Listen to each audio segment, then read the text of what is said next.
Hi friends, kitchen queen Geetha ಚಾನಲ್ಗೆ ಸ್ವಾಗತ friends. ಇವತ್ತು ನೋಡ್ರಿ ನಾನು ನಿಮಗೆ ಮಾವಿನಕಾಯಿ ಚಟ್ನಿ ಹೆಂಗೆ ಮಾಡೋದು ಅಂತ ಹೇಳ್ಕೊಡ್ತಾ ಇದ್ದೀನಿ ರೀ ಫ್ರೆಂಡ್ಸ್. ಮಾವಿನಕಾಯಿ ಸೀಸನ್ ಬಂತಲ್ರಿ, ಈಗ ಹಸಿ ಮಾವಿನಕಾಯಿಯಿಂದ ಚಟ್ನಿ ಹೆಂಗೆ ಮಾಡೋದು ಅಂತ ಹೇಳ್ಕೊಡ್ತಾ ಇದ್ದೀನಿ ರೀ ಫ್ರೆಂಡ್ಸ್. ಇದು ಚಪಾತಿ, ರೋಟಿ, ರೈಸು ಎಲ್ಲಕ್ಕೂ ತುಂಬ ಚೆನ್ನಾಗಿ ಹೊಂತೈತ್ರಿ. ಬನ್ರಿ ಹೆಂಗೆ ಮಾಡೋದಂತ ನೋಡೋಣ. ಇಲ್ಲಿ ನಾನು ಒಂದು ಹಸಿ ಮಾವಿನಕಾಯಿ ತೊಗೊಂಡೇನ್ರಿ, ಅದನ್ನು ಈ ರೀತಿ ಕಟ್ ಮಾಡ್ಕೋಬೇಕು ನೋಡ್ರಿ. ನನ್ನ ಚಾನಲ್ ಒಳಗೆ ಸಾಕಷ್ಟು ರೀತಿಯ ಮಾವಿನಕಾಯಿ ರೆಸಿಪಿಗಳದಾವ್ರಿ. ಈಗ ಸಮರ್ ಸ್ಪೆಷಲ್ ಸಾಕಷ್ಟು ರೆಸಿಪಿಗಳದಾವ್ರಿ. ಒಂದ್ಸಲ ಕಿಚನ್ ಕ್ವೀನ್ ಗೀತಾ ಚಾನಲ್ನ ಚೆಕ್ ಮಾಡ್ರಿ. ನಿಮಗೆ ಇಷ್ಟ ಆದ್ರೆ ಸಬ್ಸ್ಕ್ರೈಬ್ ಮಾಡ್ರಿ, ಶೇರ್ ಮಾಡ್ರಿ, ಲೈಕ್ ಮಾಡ್ರಿ ಫ್ರೆಂಡ್ಸ್. ಪಕ್ಕದಲ್ಲೇ ಇರೋ ಬೆಲ್ ಐಕನ್ ಕ್ಲಿಕ್ ಮಾಡೋದು ಮಾತ್ರ ಮರಿಬೇಡ್ರಿ ಫ್ರೆಂಡ್ಸ್. ಬೆಲ್ ಐಕನ್ ಕ್ಲಿಕ್ ಮಾಡೋದ್ರಿಂದ ನಾನು ಹಾಕುವ ಅಡುಗೆಗಳ ನೋಟಿಫಿಕೇಶನ್ ನಿಮ್ಗೆ ಮೊದಲಿಗೆ ಬರ್ತೈತ್ರಿ. ನೀವು ಮೊದಲೇ ನೋಡ್ಕೋಬಹುದು ನೋಡ್ರಿ. ಈ ರೀತಿ ಮಾವಿನಕಾಯಿನ ಸಣ್ಣಗೆ ಕಟ್ ಮಾಡ್ಕೋಬೇಕ್ರಿ.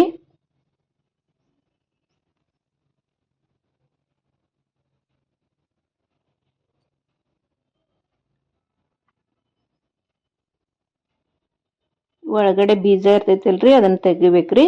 ತೆಗೆದು ಸಣ್ಣಗೆ ಕಟ್ ಮಾಡ್ಕೊಡ್ರಿ.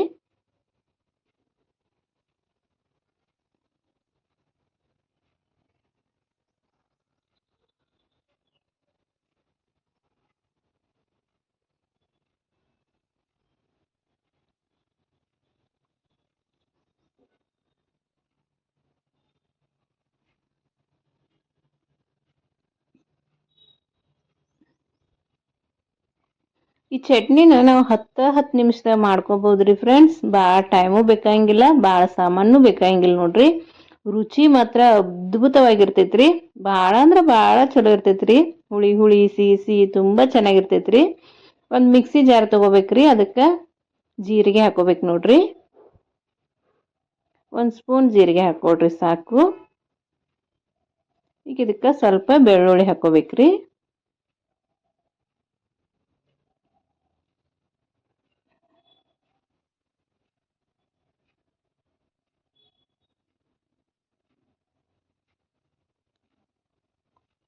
ಸ್ವಲ್ಪ ಕೊತ್ತಂಬರಿ ಸೊಪ್ಪು ಹಾಕೋಬೇಕು ನೋಡ್ರಿ.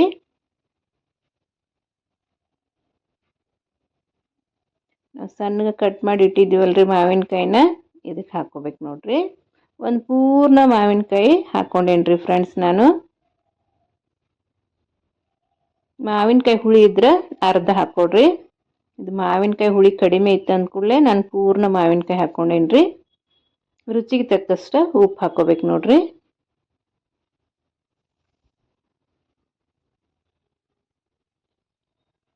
ಈಗ ನಿಮ್ಗೆ ಖಾರ ಎಷ್ಟು ಬೇಕಲ್ರಿ ಅಷ್ಟು ಚಿಲ್ಲಿ ಪೌಡ್ರ್ ಹಾಕ್ಕೊಡ್ರಿ. ಈಗಾಗಲೇ ನನ್ನ ಚಾನಲ್ದಾಗ ಮಾವಿನಕಾಯಿ ಚಟ್ನಿ, ಮಾವಿನಕಾಯಿ ಉಪ್ಪಿನಕಾಯಿ, ಗುಳಂಬು ಸಾಕಷ್ಟು ರೀತಿಯ ರೆಸಿಪಿಗಳದಾವ್ರಿ. ಚೆಕ್ ಮಾಡಿ ನೋಡ್ರಿ ಫ್ರೆಂಡ್ಸ್. ಒಂದು ಸ್ವಲ್ಪ ಅರಿಶಿನ ಹಾಕೋಬೇಕ್ರಿ, ಸ್ವಲ್ಪ ಸಕ್ಕರೆ ಹಾಕೋಬೇಕ್ರಿ. ನಿಮ್ಗೆ ಸಕ್ಕರೆ ಬೇಡ ಅಂದ್ರೆ ಸ್ಕಿಪ್ಪು ಮಾಡ್ಬೋದ್ರಿ ಫ್ರೆಂಡ್ಸ್. ಈಗ ಇದನ್ನು ಮಿಕ್ಸಿ ಮಾಡ್ಕೊಂಬರ್ರಿ. ನೋಡ್ರಿ ಈ ರೀತಿ ತರಿ ತರಿಯಾಗಿ ಮಿಕ್ಸಿ ಮಾಡ್ಕೊಂಡೇನ್ರಿ ನಾನು.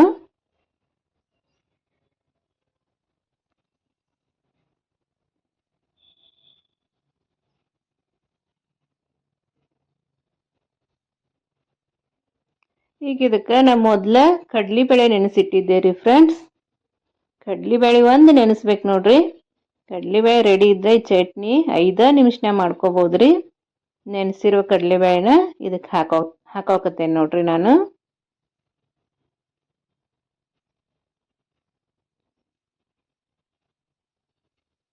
ನೀರೆಲ್ಲ ತಕ್ಕೊಂಡು ಕಡಲೆಬೇಳೆ ಅಷ್ಟೇ ಹಾಕೋಬೇಕ್ರಿ. ನೀರು ಹಾಕಕ್ಕೆ ಹೋಗ್ಬೇಡ್ರಿ ಫ್ರೆಂಡ್ಸ್.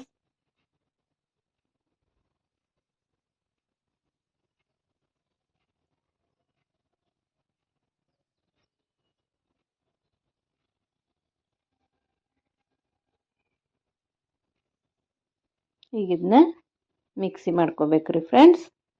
ಭಾಳ ಸಾಫ್ಟಾಗಿ ಮಾಡಬೇಡ್ರಿ, ಸ್ವಲ್ಪ ತರಿ ತರಿಯಾಗೇನ ಮಿಕ್ಸರ್ ಮಾಡ್ಕೊಡ್ರಿ. ಅಂದ್ರೆ ಚಟ್ನಿ ಚಲೋ ಹತ್ತೈತೆ ನೋಡ್ರಿ ತಿನ್ನಕ್ಕೆ.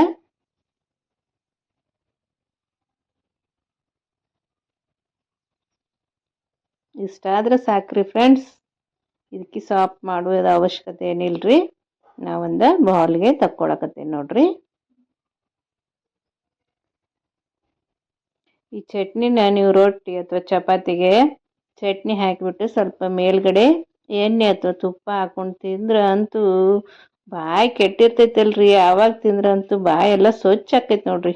ಅಷ್ಟು ರುಚಿ ಆತೈತ್ರಿ ಫ್ರೆಂಡ್ಸ್. ಇದು ಮಾವಿನಕಾಯಿ ಹುಳಿ ಇರ್ತೈತಲ್ರಿ, ಭಾಳ ಚಲೋ ಹತ್ತೈತ್ರಿ ಈ ಚಟ್ನಿ. ಒಂದ್ಸಲ ನಿಮ್ಮ ಮನ್ಯಾಗ ನೀವು ಮಾಡಿಕೊಡ್ರಿ. ಎಲ್ಲರೂ ಏನಂದ್ರು ಅಂತ ನನಗೆ ಕಮೆಂಟ್ ಹಾಕ್ರಿ ಫ್ರೆಂಡ್ಸ್. ಮತ್ತು ನಿಮ್ಮ ಸೈಡು ಮಾವಿನಕಾಯಿಯಿಂದ ಯಾವ್ಯಾವ ರೆಸಿಪಿ ಮಾಡ್ತೀರಿ ಅಂತಲೂ ನನಗೆ ಕಮೆಂಟ್ ಹಾಕ್ರಿ ಫ್ರೆಂಡ್ಸ್.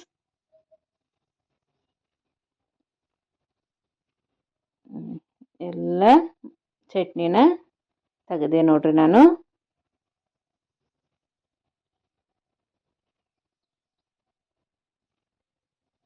ಈಗ ಇದನ್ನು ಚಲೋತ್ತಂಗೆ ಮಿಕ್ಸ್ ಮಾಡ್ಕೋಬೇಕ್ರಿ.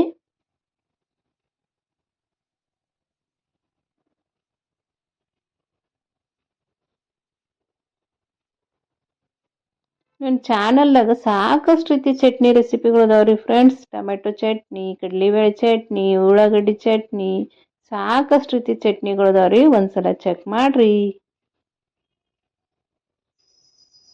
ಈಗ ಇದಕ್ಕೆ ಸಣ್ಣಗೆ ಕಟ್ ಮಾಡಿರುವ ಉಳ್ಳಾಗಡ್ಡಿ ಹಾಕ್ಕೋಬೇಕು ನೋಡ್ರಿ.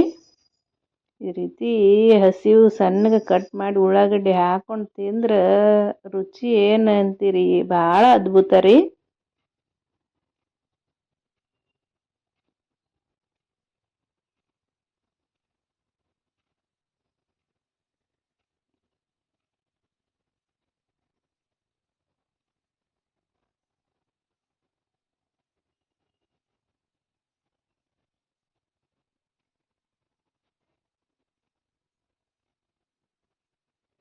ನೋಡ್ರಿ ನಮ್ಮ ಮಾವಿನಕಾಯಿ ಚಟ್ನಿ ರೆಡಿ ಆಯ್ತು ನೋಡ್ರಿ ಫ್ರೆಂಡ್ಸ್.